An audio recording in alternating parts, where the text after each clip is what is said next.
Hi LSA coaches, Technical Director Sam Heap here with the first of a couple different little tutorials aimed at helping you guys run a successful LSA house session for the outdoor season.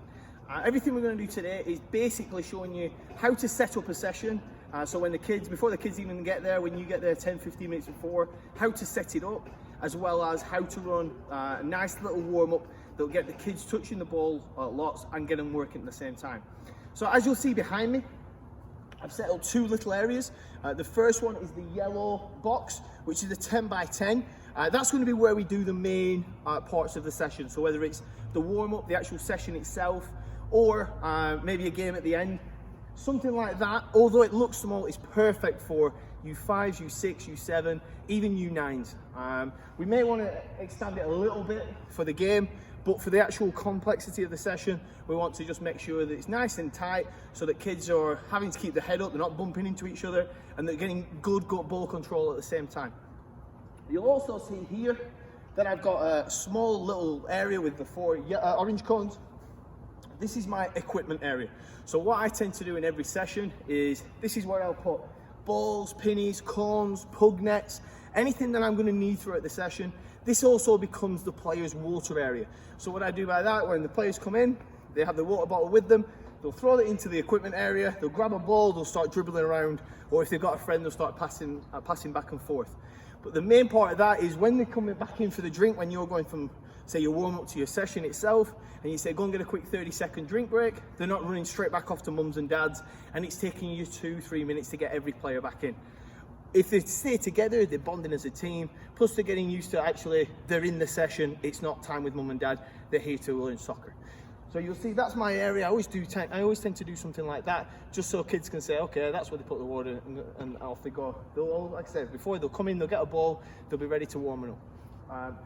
When it comes to the warm-up, like I said, everything I want to do is involving the players touching the ball as much as possible, as well as them getting active. So I see a lot of warm-ups where kids are just running laps. Yeah, we're wasting time because, you know, they're only here for a couple hours a week. We want them touching the ball as much as possible. Running laps is very, very old school. Jose Mourinho says it best, famous soccer coach. He says, if you were practicing piano, you wouldn't run around the piano 3 times before you started playing with the piano, would you? So that's the kind of method we have now these days. We want the kids touching the ball as much as possible, and hopefully the stuff I'm going to show you in the warm-up will give you a few ideas of how to start your session.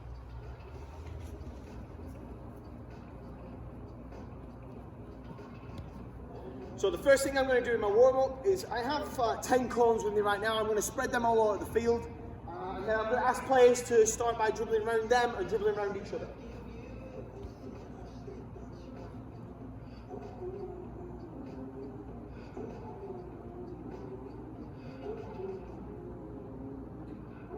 So we just ask players to make sure they're dribbling with both feet, different parts of the feet, and then keeping their head nice and as well, making sure they're not bumping into each other, buddy.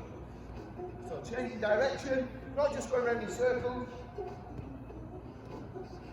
So this is the perfect time to ask players to kind of be expressive, show a few flicks and tricks that they've got. I've not got many, but I'm sure the kids have much more than me. So remember to use both feet, insides, outsides of feet. Just make it nice and loose. From there, so we've been doing that for about a minute or two, we can now ask the kids just to use the bottoms of the feet.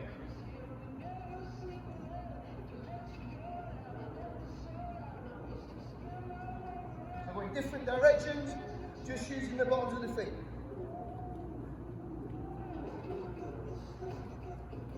Try to avoid your closer. Good. And again, we do that for about a minute and a half. Now we'll go inside, so what you guys probably call TikToks. We bend the knees a little bit, and just use the insides of the feet. Keeping the heads up.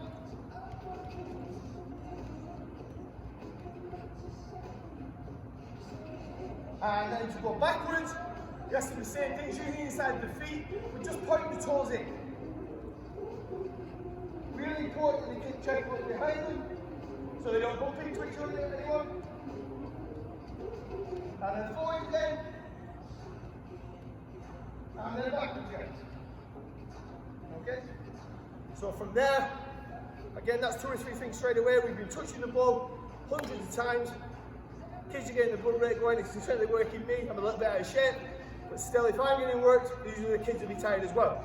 So you might just want to slow it down a little bit. Just ask us to pick the ball up. We're just going to drop it into our foot and catch it without the ball going over our head whilst we walk around.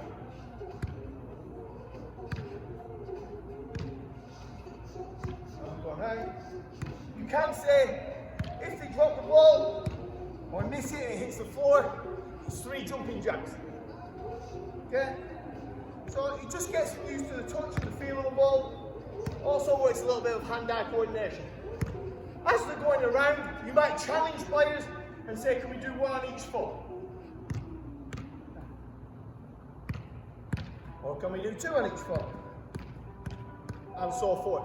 So depending on the level you've got, you may have U5s, U6s that will really struggle with this.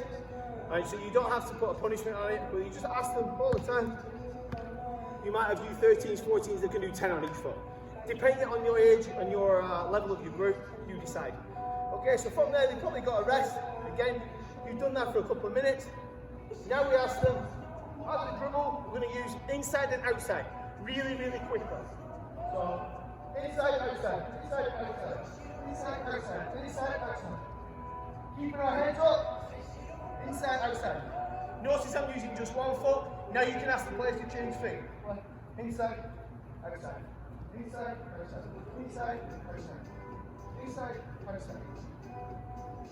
Again, using both feet, different parts of the feet, lots and lots and lots of touches. So again, we've condensed that.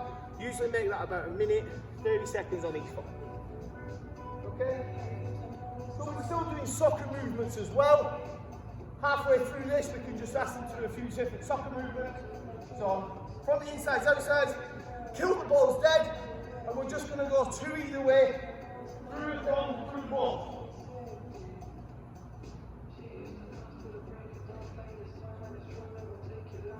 Okay? As we're doing this, you might say, can you do small steps round the cone and then still go back 2 either way? So small steps round the cone, 2 either way. Small steps round the cone. Small steps round the cone. Okay? So they've done that for 30 seconds. Can we get back on the ball? And we might say now, we're going to go as fast as we can for 10 seconds and then slow it down. So fast.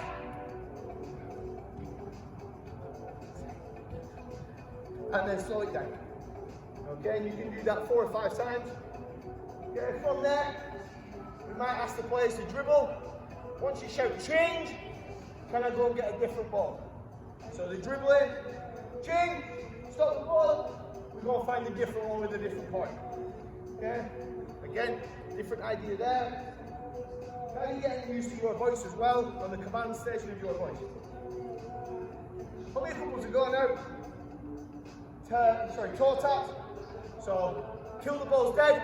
Just toe taps, 5 toe taps on each ball. Go to a different ball. Make sure the ball's dead. 1, 2, 3, 4, 5. Go to another ball. Okay, so from there, you might say between the balls. 1, 2, 3, 4, 5. You have to bunny hop from ball to ball. So we're getting used to jumping. Again, fundamental movement, soccer-based movement as well. Okay.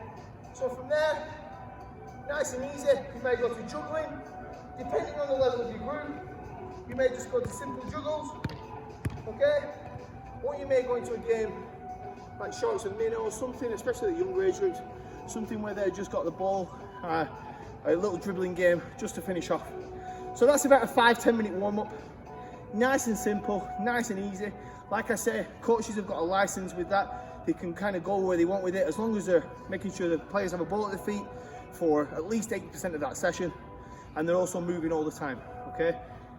When I'm coaching this, I'll tend to coach as I go, talk as I go, rather than saying, stop, stand still.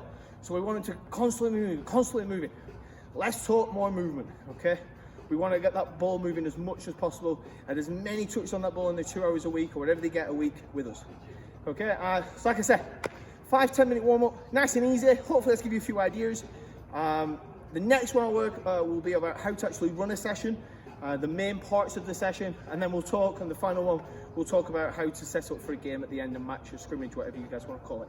So if you've got any questions, like I said earlier, make sure you drop me a line. Thanks, guys.